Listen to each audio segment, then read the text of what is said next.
David's handing back to me. Who's running it? Yeah, who wants the clicker?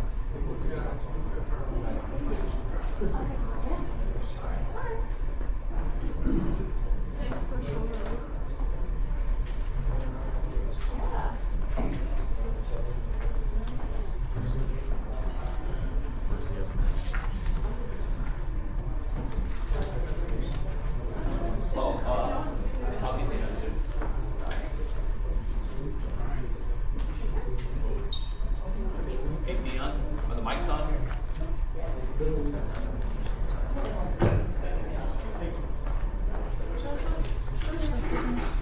Okay, we're gonna go ahead and start the work session. We're doing a special meeting now. We're doing a work session and a regular special council meeting. So we're gonna start with Steadfast City. They're a developer, working for a company here in town. Brian, if you would please. Yeah, so Steadfast City is a consultant for a company here in town that's wanting to do a new industrial warehouse development. And as part of that, they're seeking Chapter 100 bonds. So they're here to give you a presentation. Later on the business agenda, there's a resolution to start the process, which would be to engage Gilmore and Bell, because there's a lot of paperwork to start putting that paperwork together. So just keep that in mind as they go through the presentation, but that'll be coming up later. So at this point, whoever from Steadfast City is, come on up and introduce yourselves and take it away. Good evening.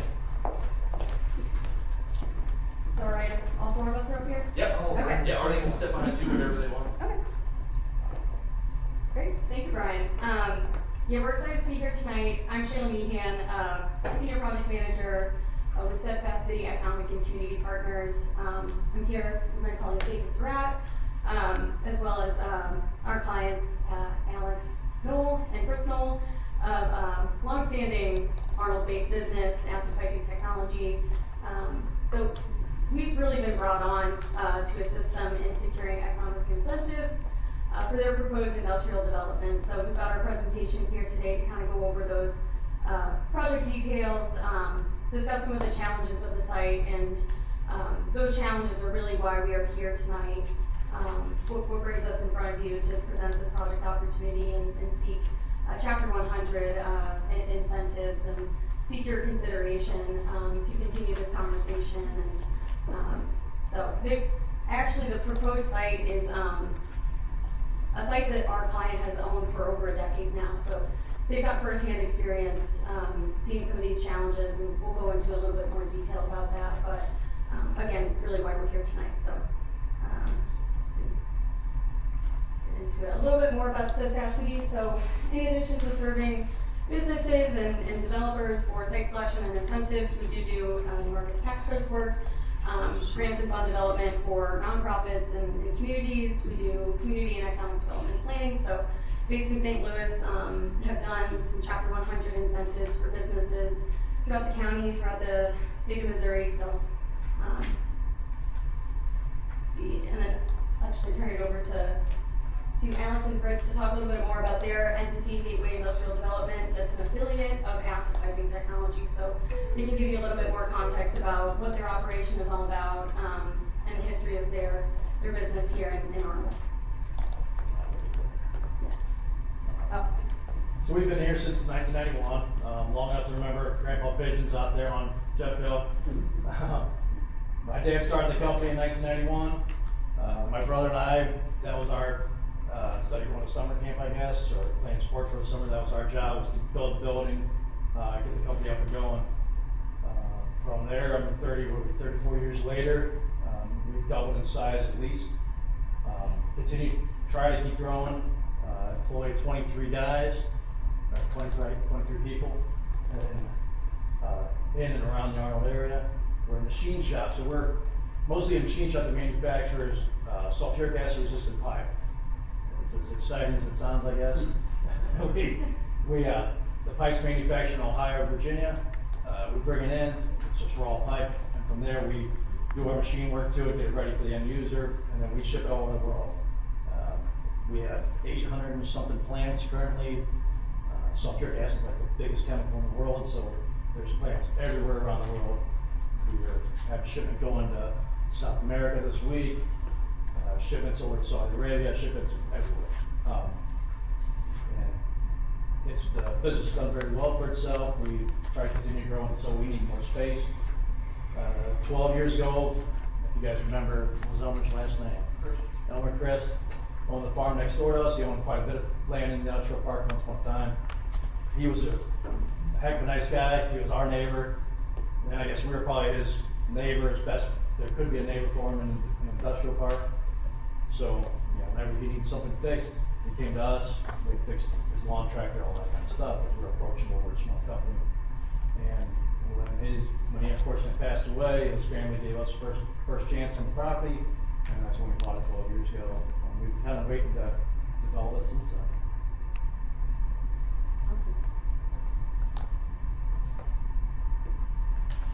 So, Acid Piping Technology, they currently operate out of 281 Arnold Road. The proposed project site for the proposed development is 2880 Arnold Temple Drive, so it's actually directly adjacent. It's about 6.5 acres of land, so a largely underutilized site, lots of ag land, vacant land. So Fritz and Alex are proposing to develop a speculative 106,000 square foot industrial building, and they would actually occupy one of those tenant spaces, about 15,000 square feet, because they're running out of space and they need warehouse storage space. So as their business continues to grow, they're looking for more space. They want to expand in Arnold and be directly adjacent to their existing operations. So this proposed development, while it is 106,000 square feet, current plans, speculative, so it could have up to 6 tenants.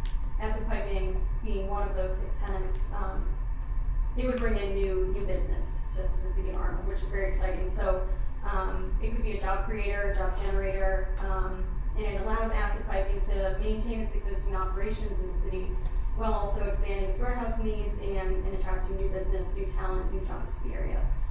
So the building costs are about $10 million. So that would include site prep, construction, vertical construction. We estimate that the tenant finishes, once businesses do select the site, to be around $3 million. And then personal property investment could be, we estimate around $1.4 million. So here's some of the renderings. Project, I don't know if there's anything to say about these, but we've got some different views, aerial views. I think there's an entry, they want to make sure that they've got access back rear of their existing operations. So plenty of parking space. And this would actually be entering into the existing business park there. So I believe there's some additional indentures and design standards that they have to meet in order to be in that industrial park.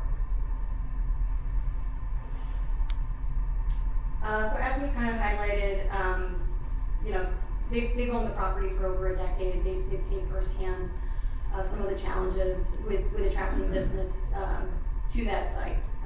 So it's been actually advertised for build to suit for over a decade, and all potential interest and users from outside businesses who are interested in developing on the site, locating their business and expanding or relocating in Arnold. They've actually passed just due to the lack of competitive tax rates. So plenty of foregone business opportunities or lost business opportunities and jobs that could have been in Arnold for the last decade now, but have since passed. So a few of them being actually, could be partners or in the similar or complementary industry as acid piping. So I think at one point, electric motor distribution center. So pump manufacturer, stainless and nickel piping materials distributor. Those are the type of users and tenants that are attracted to this site that would have hoped to select Arnold for business, but have passed. So,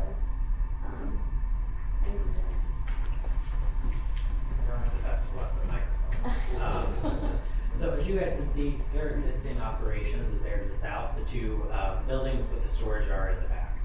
Because they run a very great business, they have a lot of demand. Currently, trucks have to drive forward into them and back straight back up. My dad's a semi-truck driver. That's about as bad as driving on 270 in rush hour in a fully loaded 53-foot van trailer. So they need to grow. Just like building a house, you would think building a 15,000 square foot building, it costs much, much more per square foot than building 106,000. And as a family-owned company, you know, they're not worried about next quarter's earnings results. They're in this for the long term. So I guess your long-term plans would be to occupy the entire building, getting it built so they can grow into it, attracting other businesses. A building like this is 106,000 square feet. Think about, if you're familiar with like Westport area or some of the other ones down there, the tenants that go into those, they're mom and pop type shops, or they are branch offices. They're not a worldwide technology or someone with a credit rating that's gonna pre-lease an entire building and get it built. Because getting it built and out of the ground is the hard thing. That's why a lot of places like, oh, we've got a ton of restaurants interested, we don't have any retail space. But you gotta get it built first. So getting this finance, getting this to pencil out, the tax abatement's very important to underwrite the bank, to get it attractive to tenants. Tenants will come. That's kind of the issue right now with Arnold. You guys have a pretty strong industrial market. Like South County's the same thing. There's not a lot because the beautiful topography. This, as you can see, and we want them to share with you, you know, there's a pump manufacturer in Crestwood that was interested and looking. They are out at the new distribution center off of Page, Westport Commerce Center. That's an actual business that was looking at Arnold. There was no space. It wasn't competitive. Each one of those aren't just thoughts. They are a company that's in North Park now, because there was space and it was in line with the market. St. Louis, you know, we are competing with Indianapolis. We're competing with Kansas City and competing amongst ourselves to be at market. Do you guys want to add anything to your experience? That they've had this on the market for 10 years. It's not like they've sat on it. They tried to get someone in there and everyone has continued to pass because of the uncompetitive nature of the taxes in comparison, which will give you some more numbers in a little bit. Probably could use my louder voice, but I'll stand in front of the microphone. Thank you.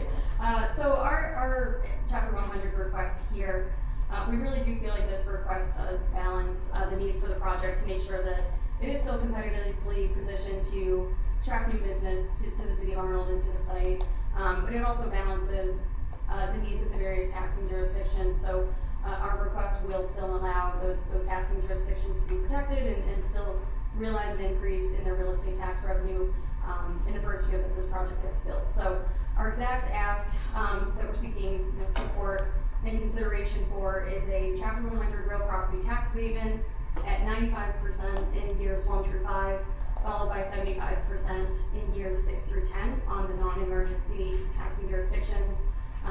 So the emergency, we are requesting 50% for years 1 through 10, so the fire district, and then the Rocky Ambulance District. Jacob's touched on it, but the other industrial sites, we've got their average taxes per square foot over a 10-year period, kind of in order from most competitive to least competitive. So, and then just included some of the abatement terms that those industrial sites do have, but the average taxes are just looking at the first 10 years in line with our request. So even after our request, we do estimate that the tax abatement will position the site on average to have taxes at about 35 cents per square foot. So it's still less competitive than Hazelwood Business Park being there at 24 cents per square foot. But if you look at that comparison to the unabated taxes, it is above $1.50 per square foot. So again, highlighting the need for the incentives, the why those businesses are passing due to the lack of competitive tax rates. And then we did run some numbers to estimate what the tax impacts are going to be to various taxing jurisdictions. So all of the tax jurisdictions are going to see an increase in their property taxes even after the abatement is applied once this project is complete. So The city of Arnold should see an increase in over $6,000 in real property taxes. Every one of these taxing jurisdictions are in the green. The other important thing to note too is that this is just real property, so it doesn't include impacts and increase in revenue from the personal property, the jobs created, and additional sales tax generated, further indirect and induced economic impact from the project. Are those numbers cumulative over 10 years or are those annual? They're cumulative. Cumulative. Yep, so it's a gross total. Yep.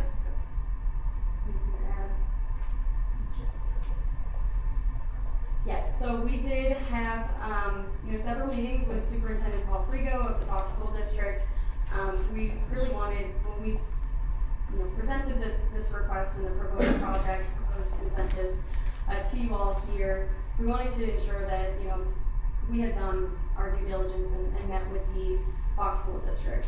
We know that this site is actually directly across from the metal container site that, I think went around the school district, didn't include them at the table for those conversations, and I think that they had a 20-year, 100% tax abatement, something like that, if I'm correct. So, even though this is not a proposed multifamily development, the school district still, needs to be protected. It needs to generate revenue so it can still, serve the community, serve the residents, their families, and their students. So, they met several times with us, our team, with Alex and Fritz, and actually Paul did a site tour as well for the existing operations. We think that there's a great partnership there for them to maybe have some of their vocational students come and visit the site, and potential for them to have a really great partnership as well.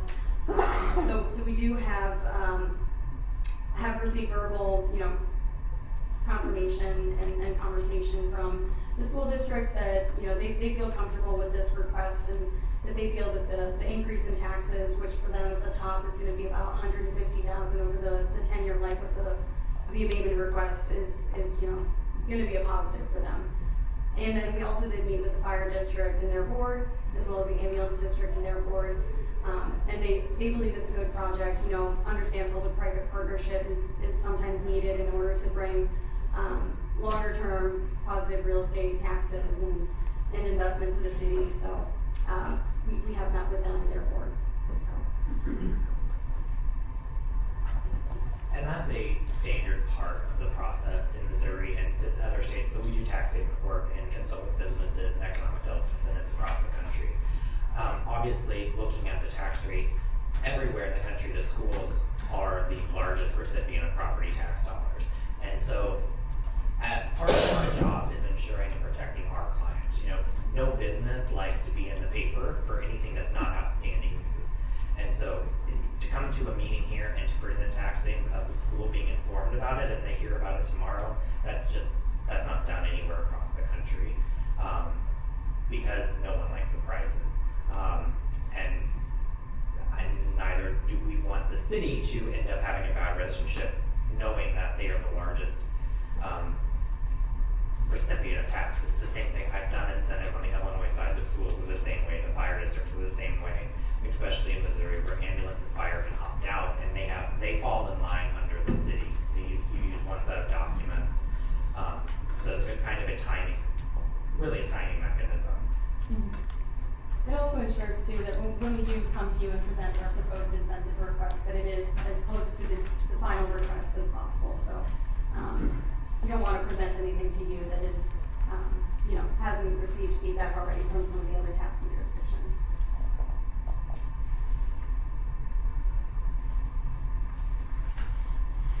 And that looks like to be our last slide. So again, we really appreciate the opportunity to be here tonight. I know that the agenda item is a resolution to authorize Gilmore and Bell to engage Gilmore and Bell to continue this conversation and the discussions around this proposed project and its proposed incentive request. But in all, we really do appreciate the opportunity to be here, present our proposed project. Really feel that this is a public-private partnership that could have a really positive short-term and long-term result for the city of Arnold, and hopefully attract some really great new businesses and be a job generator. So Yeah, we really appreciate it, and we can also answer any questions. Questions from the council? What's the square footage right now of your factory there? We're about 23,000 square feet. And you wanna go to 106, is that what I understand? Well, the building itself would be 106,000 square feet, but we would only take 15,000 square So feet. production's gonna move up how much? Or you're gonna quadruple production? No, this would be storage for, what would we have there, ceramics and stainless steel pipe They mainly for storage then? and possibly production of some Teflon line products. The space in the new building, they don't use, they intend to lease out. Okay. Yeah, Okay, is this directly across from Metal Container? It is.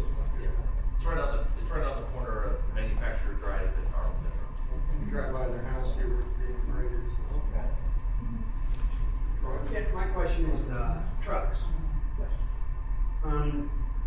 Do you understand how they're supposed to enter into the industrial court? Oh, from Telegraph side, yes. And so that will be, well, your trucks will never come along Starling Airport or Timber, correct? No. And Is that right, that Chief? road's been around for quite a while now. Yeah, right, chief? Yeah. So they know not to come that way, because we have issues with the large trucks that are coming up and down No, in the fact, streets we- right now. yeah. And we're working with stopping that. Yeah, it's been getting a lot of them, but no, they're not our guys.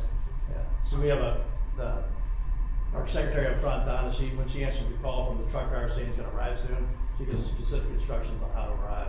Cause their GPS will lead them in, Starling, right across from Fox there. And a lot of these truck drivers try to use an automotive type GPS, and it has the wrong information in it. So, yeah, we have a standard set of instructions we give to every delivery driver. Rod, did you have a question? Yeah, so first, thank you for being business owners and your longevity here, appreciate that. And if you can expound a little bit, obviously I respect your privacy of who you may be negotiating with or looking at long-term tenants.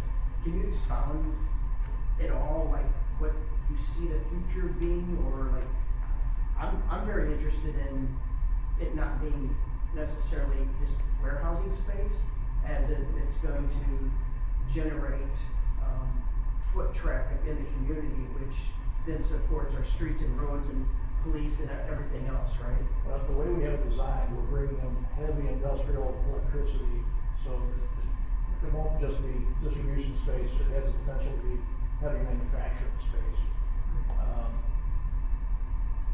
Foot traffic wise, I don't know how much we could say, depending on what happens, we have spoken with an outfit that's very excited about the space, and they want to hold sports tournaments in a portion of the building.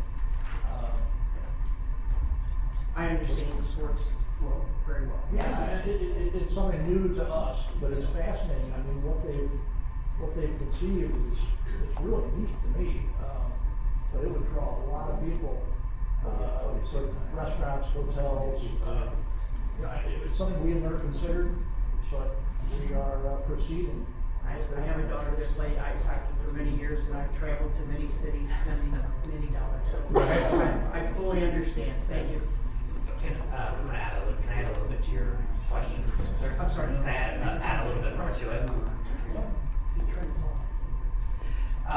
It's a very good question. So if you look in the bottom left photo, that road off to the left that's their like current operations. So in an ideal world, what they would like is to have the middle bay, because part of moving some of the existing storage inside to allow growth is that the trucks will be able to go through the back lot, connect, there'll be a gate, and have the drive-in door there aligned with their current operations.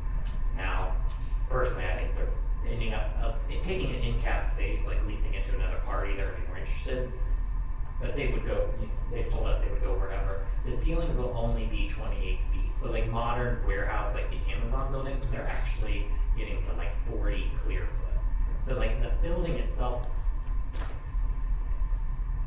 you would have to like be, if you were Amazon, if they're taking 15 or left to 80, that's even a really small building for like the last mile, when you order Amazon and you want it in an hour and you pay out the wazoo for it. So there might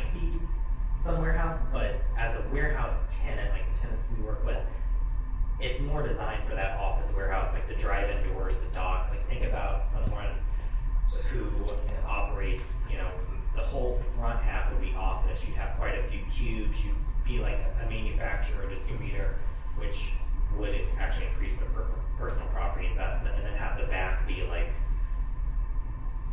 storage for distribution. Like I'm thinking like a Toro or someone like up in North Park where they bring things in and they're constantly moving. It's not long-term storage. It's more about an office and operating business. Like those type of tenants are attracted to this style of development. Thank you. Yeah. Brian? Yeah, I'd just like to commend you and thank you for reaching out to the other entities. Because that's such a huge part of this, because for us, like I say, it was the same way with the other industrial. When we did a few of the other 100, series bonds, that was always the big thing. Well, the school district's not getting their take and this is not. So I guarantee it, at least from my side, it's going to make this decision a whole lot easier that you've already reached out to them, and I appreciate that, because that's a big concern. Because for us, like I say, real estate tax for us is nothing. That's not where our base is. Our base is sales tax, and the industrial, like especially with the can plant, we make where we make on theirs isn't on the real estate, with all the water they use, all the gas they use, all the utilities they use. That really brings up in there, so that's why we were really interested when this came through the last time. But with you guys, even though it's only warehousing, like with Roddy, it would be nice if it was the manufacturing where they kind of use there. So I am glad that you're gonna put the electricity in there where maybe you can at least maybe attract those. I mean, if it's warehouse, it's fine, it's warehouse. But yeah, it'd be nice to see that not vacant over there as well. So again, I'm really glad you reached out to the other districts. That makes our job a lot easier. Gary, you good? No. You guys, what's the square footage you're gonna be leasing out? What would be 90,000 square feet? Yeah, not quite. 90,000, majority of this will be leased out Initially, we would like to continue to grow and take larger and larger chunks of it as we can. Yeah, and you have So plans it could to, be leased out to several different. Correct. It's just not one, it's potentially divisible into 6 units. Okay. Is that all?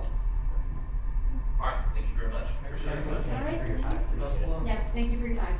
All right. Next item up is building codes. Need a second here. Split presentations.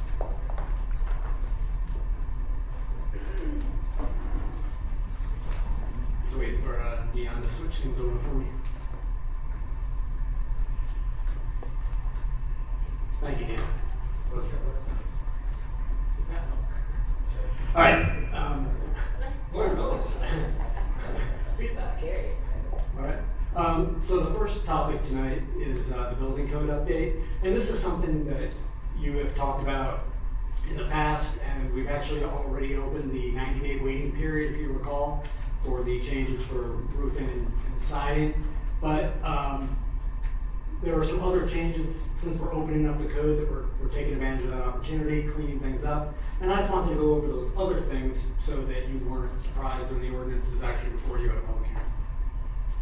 So the first thing that is being proposed to change in the building code, in both the fire code and the building code, which typically applies to commercial buildings, is the minimum size of the numbers on addresses on buildings.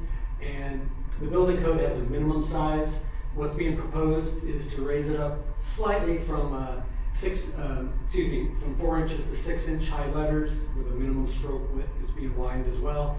And that's just to come into conformance with what the fire department prefers to see, rock fire. So we're just coming into conformance with what they like to see. This way it's in writing ahead of time, so when architects and engineers are designing a project, they know the size of the letters going in, rather than at the end of the project, oh, by the way, you need a larger sign. And then the second thing that's being added is when those numbers are not visible from the street where the primary entrance of the building is located, they need to have a sign at the corner with the address on it, just making it easier primarily for emergency responders to find a particular address, but for the public as well, of course. And that signage has to be clearly visible and maintained free of obstructions and so forth. Sorry about the small text on this one, I'm trying to fit a lot in. So right now, the property maintenance code says just a very little about storm drainage on properties. It basically says you can't create a nuisance.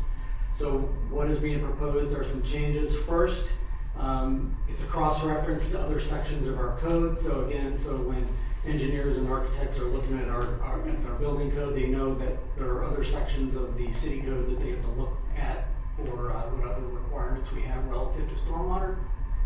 And that's also, and this applies mostly to residential areas, that when you have a downspout on your house and maybe you have a pipe coming off of it, it can't discharge any closer than 5 feet to the property line. That's been a problem where folks will put like the landscape piping on their downspout and take it right up to the neighbor's property line and dump all the water in their yard. The water's allowed to go, downhill. We're not stopping gravity, but it has to have at least a 5-foot patch of grass that the water has to go across to at least absorb some of it and allow that water to disperse a little bit. There is no standard now. There's an exception, and that is if it's designed that the water is to go into like a swale or an easement that then carries that water to the stormwater system, then obviously it could be allowed in that area. And then also there's a prohibition on folks from installing, say, a retaining wall or a shed or something in that drainage easement or drainage way that would obstruct or change the way stormwater would naturally flow. And we do have an exception in place for fences. So if you want to have a fence, as long as it doesn't substantially impact the way water flows, you can have your fence. And what most people do is they keep the fence a couple inches off the ground, and that's what saves it. But we don't want you putting a large shed or a retaining wall that would interfere with the natural flow of water. And then there are some minor clarifications and corrections.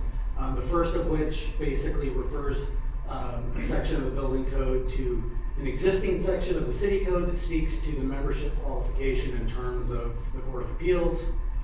This is just housekeeping. And then the other one is we found there was a Scrivener's error in the code that made reference, it numbered things incorrectly. So we took advantage of this amendment just to fix that.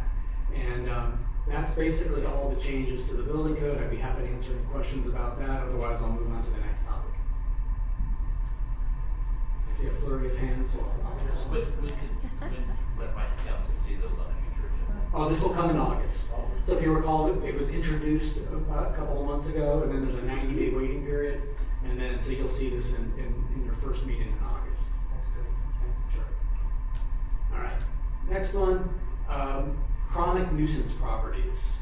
We all know what these are. This is the folks that they violate the code, they clean up the mess before it gets to court, and then a month later, 2 weeks later, whatever the problem comes back. So I'll kind of run through the pattern here. Resident reports a code violation. The city notifies the responsible party to correct the violation. They ignore us.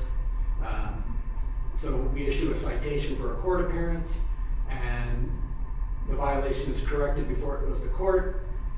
It gets to court, there's no more violation, so there's nothing technically to prosecute, so typically it will get dismissed, and then it just starts all over again. And I know this has been a headache. It's a headache for staff, and as much as we have to, consume a lot of resources, but that's our job. We're okay doing that. But we get calls from the neighbors who, this problem keeps on coming back, and what can we do about it? And as it stands now, there's not a whole lot other than to start the process all over again in terms of giving them a letter, issuing a citation, they clean it up, it goes to court, it starts all over again. So that's the purpose of what we're bringing before you tonight. We were working on a draft ordinance, it's not finalized, so I'm going to kind of go over the 50,000 foot level of the approach we're taking, just to see if you all are okay with it before we go into the finer detail of drafting the ordinance. So first we're going to create a new section under offenses entitled chronic nuisance, and our prosecutor Allison Sweeney is here and she's welcome to jump in at any time. So we've created a definition of what a chronic nuisance is, and the short version is basically if somebody having control of the property has been issued a citation 3 times in any 24-month period for the same violation or similar violations that come out of the nuisance code or the property maintenance code, and perhaps they abate it, perhaps they don't, that's a chronic nuisance. So I'll kind of give you an example of where we see this in the courts. A lot of times it's a hoarding property, and so when somebody is a hoarder, sometimes they will hoard into their yard, and so they have a lot of items that they believe are valuable, but you can't store them outside. And so we'll get on them, when they come to court, I meet with every single property case, I meet with them every court date, it's incredibly time consuming. They'll get it cleaned up, and then within weeks or months, it's right back, because they have the compulsion to hoard. And so we really need a mechanism to kind of up our administrative process for that, to make sure we keep them in compliance. It's a little bit of a moving target, but this will give us some more teeth to kind of try and keep those properties in compliance. So the first step is defining what it is. And then the types of violations that could qualify for this, and as Allison mentioned, the accumulation of trash, junk, or debris, overgrown or unmanaged vegetation, broken or missing windows and doors, deteriorated or missing siding, soffit, or fascia, say structural deterioration that's visible from the public right of way, or there's unsanitary conditions, roads, things of that nature. These are the types of offenses that would qualify under this chronic nuisance offense. And then it would establish an enforcement mechanism for the courts and just city staff as well. So it would enable the court at its discretion to impose, of course, fines, which they could do on a violation that is in place, but if it goes away. But in this case, they could do graduating fines that eventually could reach $500. Typically, they start much lower. They could order the defendant to submit a compliance schedule or a remediation plan. There might be orders to reappear for future hearings, and it could include orders that would allow the city to inspect to verify ongoing compliance. But it would also, and this I think is the good thing, would be allow the court to require the violator to enter into what we're calling a compliance agreement, and that would be an agreement that the parties reach that really gives a timeline for the correction of specific violations. Again, it creates a schedule so they know when we're going to come and visit. There's a rule in place that they have to continue to keep it maintained and clean over a specified period of time, and then any other reasonable provision that the court approves. These can be entered into by the order of the court, or the violator could do it voluntarily, maybe as a condition of a plea agreement, or say as an agreement to defer prosecution or things of that nature, and it would be enforceable through the municipal court. And I can see Allison. So our municipal court does a couple things. We do enforcement on a criminal side, but we also use it for civil remediation of these problem properties. So this would allow and give us a template of how we would be able to make sure we kind of monitor the properties. We have not put this into final format, so I do need to make sure that we're in compliance with all of the state requirements for our municipal court, and we will do that before we bring you a final version.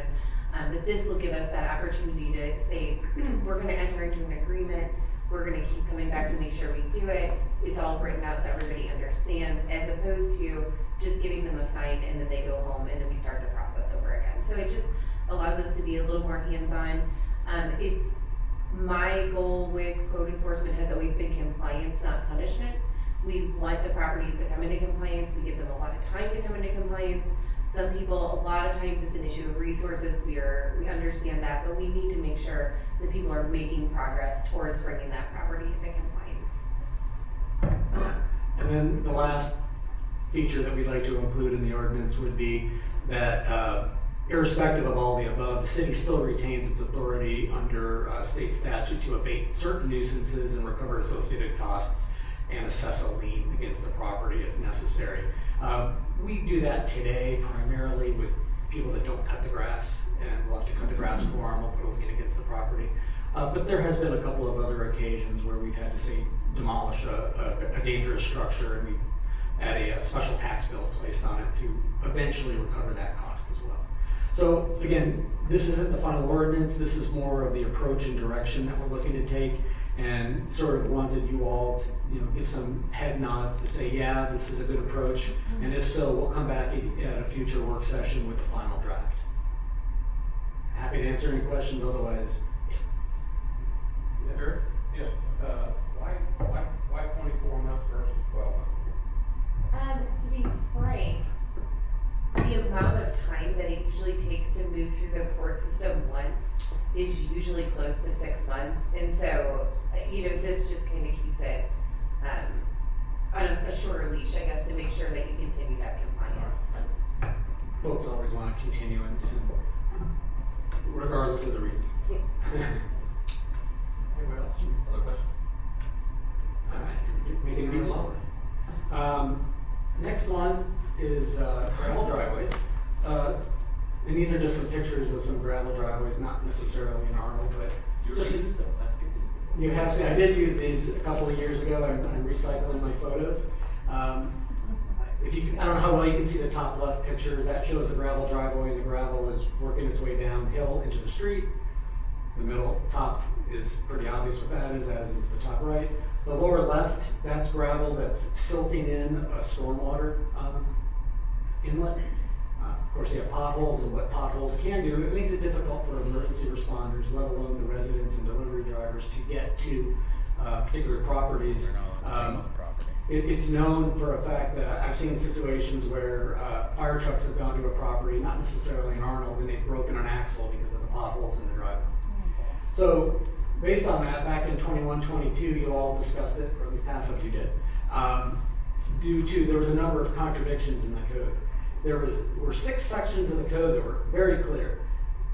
Driveways had to be paved, period. But then there was another section of the code that said, but if the driveway is over 100 feet in length, only the first 50 feet had to be paved, which is an interesting contradiction. So if you had a 99-foot driveway, you had to have it paved. But if you had a 100-foot driveway, only the first 50 feet had to be paved. So we talked about that, and at the time we did a survey, and this was just an informal survey. We tried to count how many driveways there were and their approximate length. You can see the bulk of them were basically between under 100 feet, and of those ones under 100 feet, most of them were 50 to 100 feet in length. Very few were more than 100 or 200 feet. Since that time, after discussion, we looked at a variety of approaches, and council came to the conclusion that you wanted to require that all residential driveways and parking areas be paved for their entire length, essentially getting rid of the one contradiction. And then for pre-existing driveways, they would have to be paved when a new structure requiring a driveway is constructed, say a garage. The square footage of any existing structure requiring a driveway is expanded by more than 50%, and that could be the house or the garage itself, or when there's a change in ownership or occupancy in the property. And in conjunction with that, you established what was called the Driveway Assistance Program, and that was the city will match up to $5,000 towards the asphalt or concrete paving of driveways and parking areas when the owner is being directed to pave it by the city. It's been used 3 times. The driveways have been of various lengths. People have been very pleased with it. But frankly, dozens of driveways have been paved without assistance. And the reason is when they pave it on their own without assistance, they don't have to build it to the standard that we want. They can do it a little bit more on the cheap. All we want to see is a paved driveway. So we're happy either way, but if they want to get assistance and build a concrete driveway, that's outstanding. So since it's been in place, as I said, we've had dozens of driveways paved. We've had a few folks that weren't happy about it, but ultimately they all came into compliance. But there's also been a few people that, unbeknownst to us, they've created gravel driveways, and we've had to take enforcement action against them. So far, we've been very lucky, and everybody has come into compliance. The only reason I'm bringing this to you is to make sure that everybody is still supportive of this program and this code requirement. We can have as much discussion as you'd like, otherwise just a few nods that you like it as is, and we'll move on to the next topic.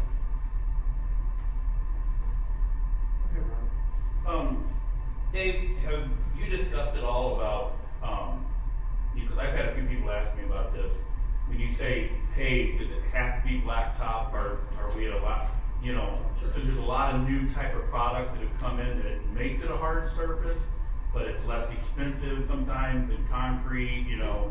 And mainly this is for like the smaller areas, like you say, when they're trying to put in, you know, I mean, you're not talking 50, 100, you know, 200 feet. Those areas where they wanna park another car or whatever, have you entertained that or looked at that? So as far as the driveway assistance program goes, it has to be concrete or asphalt. Right.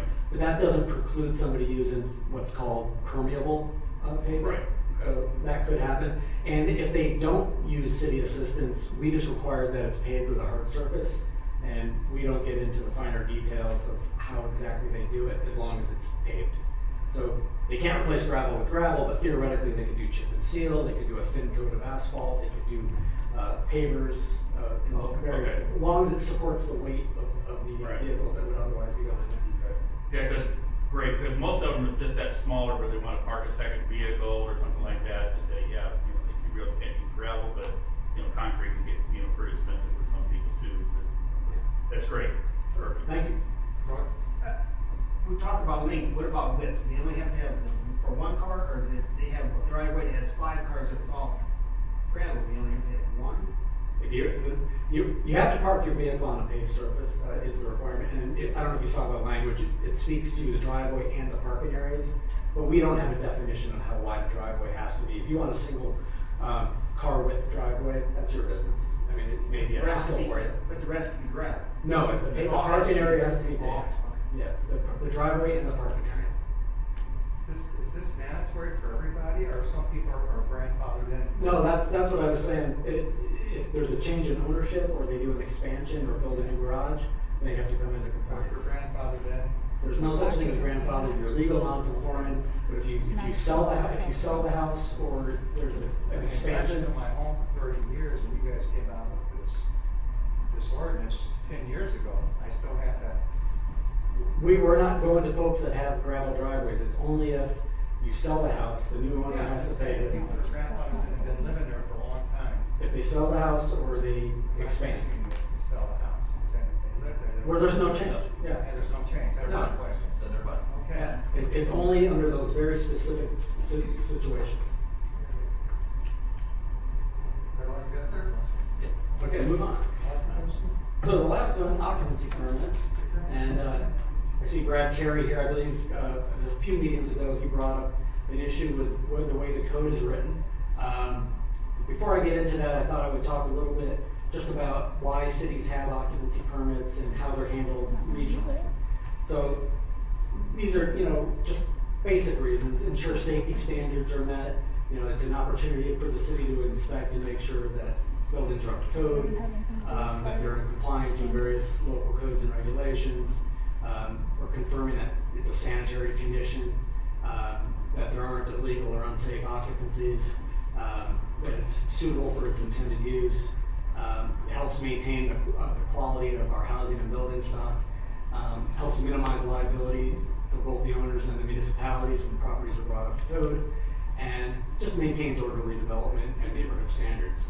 So those are just general reasons why occupancy permits are common across the country. But what I did look at was the St. Louis area. We actually surveyed 84 cities in the greater area. About 21% of them require occupancy permits at either change of ownership or occupant for all housing types. That includes cities like Arnold. About 58% require just the change of occupant, not necessarily a change of ownership. But even those cities still, if there is a sale of the property, they still require that the inspection occur when the house gets put up for sale. And some cities actually require, irrespective of these inspections, every few years, the property has to be inspected. 10% only have them for rental housing, and then about 11% don't require it at all. And again, I just wanted to give you an idea regionally how these things are handled. What Arnold does is not unusual, it's not the majority, but it's not unusual in terms of how Arnold handles it. And here comes the section of the code that was raised as being a concern to Mr. Carey. And basically it says that an occupancy permit is required to purchase, transfer, mortgage, lease, or acquire, occupy, use, manage, or permit occupancy or use of the premises for any purpose. And that was interpreted by Mr. Carey, and I can totally understand why, that it could interfere with a real estate transaction. I can see how you read it that way. This basic language with a purchase, transfer, or mortgage has been in place since 1989, and to my knowledge, it's never been utilized that way. But I've only been here 7 years, so I can't say much further back. And actually, that language came from the old Boca building codes that date back to the 80s and 90s. And again, that was standard language, but I do understand the concern. So what we're suggesting is we eliminate that section of the language that says it's, a lease, purchase, and what have you. It just now refers to as required in order to occupy, use, or permit the occupancy. But it can be triggered with either a new occupancy or reoccupancy or a change of ownership. But as you see underlined at the bottom, we'll make it very clear in the ordinance that nothing shall be construed to prohibit, delay, or otherwise interfere with the lawful conveyance of real estate or real property. And it does not interfere and will not prevent the legal transfer of ownership. We'll be very clear that that's what it will not do. This is about folks occupying the property. But in conjunction with that, we need to make sure that the people purchasing a property or moving into a property know the rules. And what we're proposing is that there's a voluntary disclosure on the part of the seller or their agent that the city does require occupancy, so that the buyer or people know moving in know going into the process that they need to get their occupancy permit from the city. Because we don't want people to move in and then learn about it after the fact, just because that creates a number of hassles on its own. And again, we would emphasize that this disclosure is informational in nature and not a condition or impediment to the legal transfer or title. And then we would have some enforcement language in there that says the failure to provide this could result in the city citing the person for failing to notify folks. And if it's somebody that owns a number of properties, and in all likelihood, this would be the situation where we would probably utilize the enforcement aspect, is if somebody repeatedly doesn't tell their tenants or their purchasers of property that they're supposed to be doing this.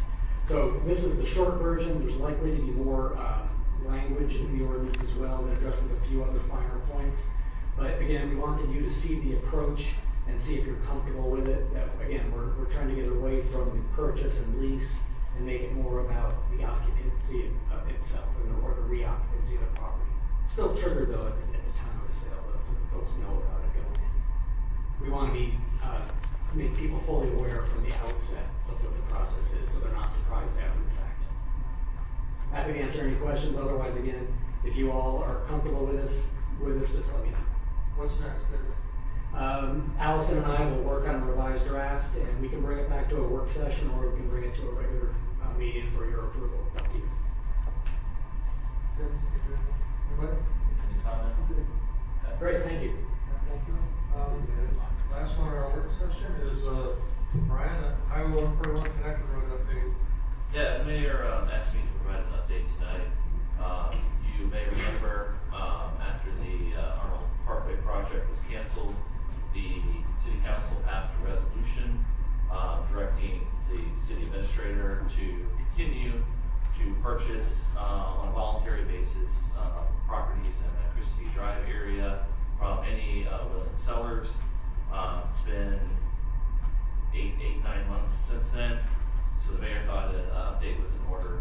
So what we have done since then is exactly that. I've been purchasing homes as we have money. And I'd say as you can see, Arnold Retail Corridor Transportation Development District, it has its own sales tax. It gets new sales tax money every month, so it has to wait till it accumulates enough money to actually have enough money to purchase a home. So there are 50 properties up in the Christie Drive area. We being the ARC, currently own 19. There are another 19 who have, since the Parkway project was announced and canceled, have indicated interest and are waiting to be purchased. So that's a total of 38 out of 50, that's 76%. Of those 19, that are interested, so the 50 total is a mixture of, residential and commercial properties. Of the 19 that are interested, 13 of those are what I would call owner occupied houses. And those are the ones that we're focusing on, have been focusing on. It takes about 2 months usually on average to get enough sales tax money to purchase one home. So to purchase 13, you can do the math, but it's going to take another 26 months. I get periodically, I hear from people wanting to know what's going on, and I just tell them we're still buying, and we'll continue to buy as the money comes in. It's going to be a long process, but we'll keep at it as long as they're willing to sell. The only thing that could, I can see that could change the situation would be if the lawsuit against the TDD is resolved in some fashion. That would allow for the possibility of bonds to be issued, which could then be used to purchase property from all the interested sellers at once. But otherwise, yeah, you're probably looking at probably at least two years to fully purchase for those who are interested. And then at that point in the future, there are the rest of them. So the other 12, we've just not heard from. And since we already have people waiting in line, we have not done any kind of outreach. So after we purchase from the people who are interested, 2 years in the future, let's say, at that point, I think the next step would be to start outreach to the people that we've not heard from to see if they're interested or not. So that's what's been happening. That's kind of a sketch of what will be happening for the next 2 years, absent a change in the status with the lawsuit. There's not a whole lot else going on. So be happy to answer any questions you might have. So the city of Arnold doesn't own any of these houses, Nope, the Arnold Retail Corridor Transportation Development District does. and the vacant ones now that the TDD does own, what happens to them? Are they gonna be vacant for 2 more years? At some point, it'll probably make sense, and there's no magic number, but at some point it'll make sense probably to start some kind of demolition of the ones that are owned. We do monitor the situation. The police department is aware. Our community development department, our building inspectors try to get through there. The people in the neighborhood know to contact us if they have any concerns or see anything suspicious. To date, we haven't really had any kind of major problems. We are certainly concerned that vacant houses raise potential for problems, but so far those problems have not really materialized. But should that situation change in the future, that might be something that would trigger maybe a discussion about whether it was time to start some kind of demolition. And the TDD will be using their money to do the demolition, Correct. not the city. The TDD. So how does the city tear the house, the TDD tear the houses down and still afford to buy the new over the next 2 years? Well, the demolition would delay the purchasing. Depending on how much the demolition costs, it could delay the purchasing of additional houses. And so the TDD at this point has no plans to tear down these houses. Not at this, well, no immediate plans. I mean, at some point in the future, they will be torn down. But right now, the focus is on purchasing from people who are interested in selling. So now they're just liabilities. I got a question. Sure, I thought this was all a frozen type deal. We weren't gonna go forward with this after what happened last year. I'm trying to figure this out. This is a surprise to me. Okay, so there were, when the project was canceled, there were 3 resolutions on a city council agenda, open session. One resolution was, basically declaring the council's support for the cancellation of the project, and that resolution was approved. There was a second resolution that called for the dissolution of the RTDD. That resolution failed. And there was a third resolution, is what I just described, that directed the city administrator to purchase homes from willing or voluntary sellers. And that resolution was approved. So that is the direction from the council to the city staff. That is what we have been doing. We've been doing exactly that and nothing more and nothing less.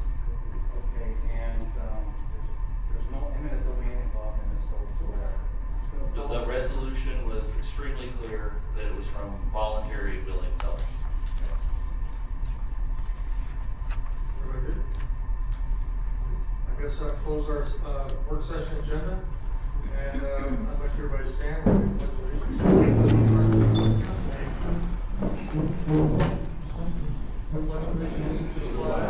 United States of America, to the republic which stands one nation, under God, indivisible, with liberty and justice for all. Thank you. Candy, roll call. That's fine. Bill Morris. Jim Seidenstricker. Here. Rodney Mullins. Here. Troy Blackshear. Here. Gary Plum. Here. Brian MacArthur. Here. Michael Retzmeyer. Here. DJ Fleischman. Excuse. Brian Richardson. Here. David Hopeless. Here. Bill Langman. Here. Allison Sweeney. Here. Dave Crutchley. Excuse. Dave Krupa. Excuse. Chief Carroll. Here. Alright, this is not the business from the floor. If anybody in the audience wishes to address the city council on any matter of city business, you may come forward to the microphone. Please state your name and address for the record before you speak. You'll be allowed 3 minutes to present your comments. This will be your only chance to talk during the regular session meeting, unless otherwise allowed by the council. So, we have a couple folks who'd like to talk. At Cross. At Cross.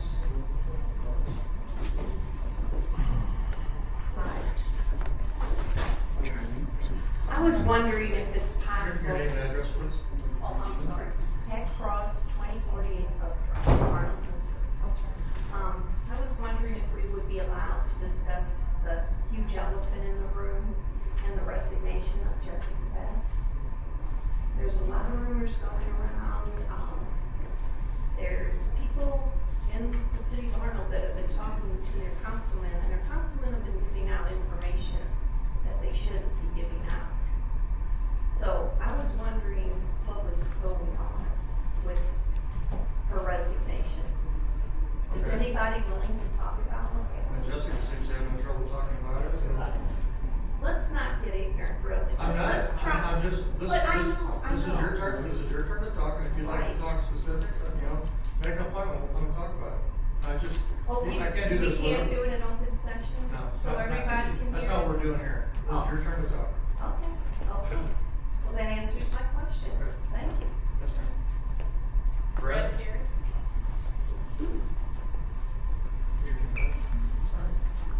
Evening all. Well, I'm glad that, Brad, once again. oh, Brad Carey, 1622 Carly Drive, Arnold, Missouri, 63010. I brought more information. Good thing that it did come up, but there is absolutely, of all the ones that you have, none of them said it was unlawful due to any of those, so I'm glad that it's automatically going away, but that part wasn't brought up. In regards to realtors, we do disclose, it is our requirement to disclose, so that is already done. And some of these, going back to your slides.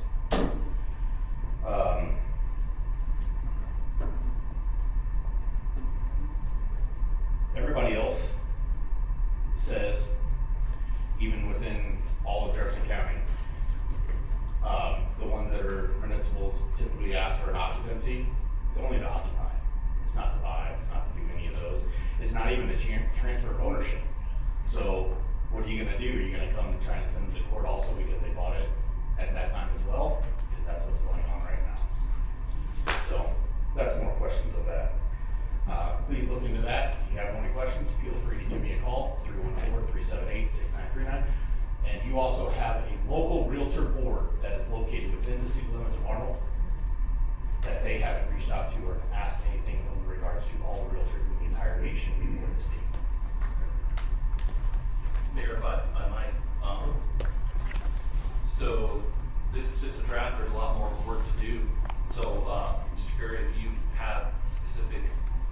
comments you'd like to submit, I maybe email the mayor. Absolutely. For them to be considered. Yeah. Yeah, I think that'd be great, a good idea. Ms. Kraus, to answer your question, you made a request. Yes. Stick around because there's gonna be a resolution, we're gonna be talking about this. Okay, I plan on sticking around. Very good. Thank you. Norman Moss.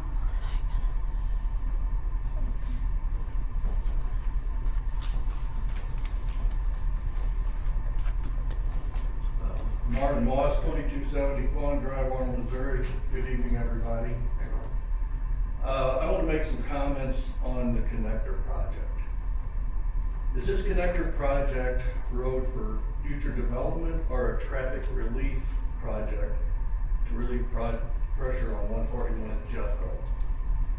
If this future development project, we shouldn't develop the road without, if this is for a development project, we shouldn't develop the road without a development plan.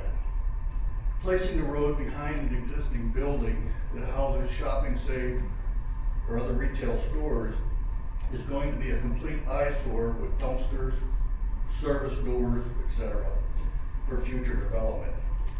If looking at the back of a building is no big deal, then why do developers develop storefronts to attract customers? If the city of Arnold has purchased 18 plus properties for the development, we should wait for a development plan before we proceed. Number two, if the city of Arnold purchases these 18 plus properties for a traffic calming project, how is this helping 141 and Jeffco intersection? The traffic backs up primarily turning left from 141 to northbound Jeffco. Traffic doesn't back up badly going right from 141 to southbound Jeffco. This proposed project will not help northbound Jeffco. Most of the traffic buildup is in the morning for an hour or so, and in the evening for an hour or so. Traffic also builds up when Fox School has an event. This connector road does nothing to improve these traffic issues. Is it really worth spending tax dollars so people can get to Walmart 5 minutes earlier? Because it's on the right side. Has the city contracted a traffic study showing that this investment will accomplish the traffic calming measures that will benefit 141 and Jeffco? Number three, the city of Arnold needs to be better stewards of our tax dollars. The city allowed a church to replace a car dealership on Richardson Road that generated major tax dollars for our city that now generates no tax dollars to our city. The city allowed the transfer of 2 proposed retail lots at the Crossroads development project at the corner of Old Bay Ferry and 141 to the Baptist Church. So instead of generating retail tax dollars on the proposed 2 outlots that were proposed there, we now collect no tax dollars off those 2 lots. The city also owns the property at the corner of Church Road and Old May Ferry under their LLC sidebars that they lease to the senior citizen living place up there. Cedarhurst, so thank you. We collect no tax dollars from that development. Those 2 developments were influenced by the 2 projects on Old May Ferry were influenced by the Baptist Church. Those 2 front lots, those retail lots today should be generating tax dollars, and I know because I was involved down here when this all happened, we had people that wanted to be on those lots. There was people that wanted to be at the corner of Church Road and Old May Ferry. They were a gas station, which we don't have anything close. They were shot down because of the Baptist Church. So, in summing it up, I believe the citizens of the city of Arnold should have the influence on what our city proposes and not the churches. Thank you.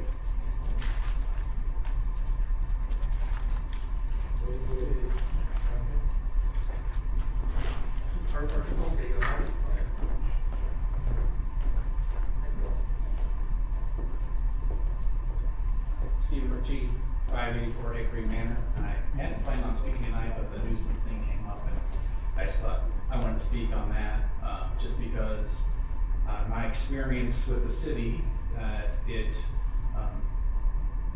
the nuisance laws are abused, and the city is complicit in that abuse. That people report neighbors for minor things to get citations, and I've tried to address it through the city council before, and it's shot down.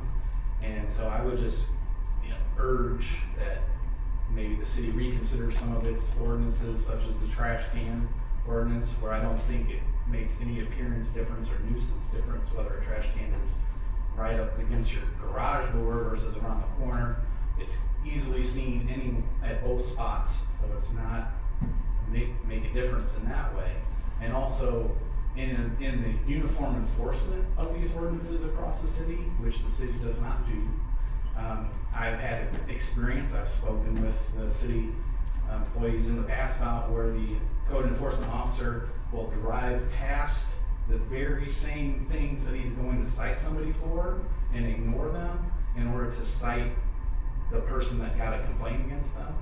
And that's inappropriate government behavior.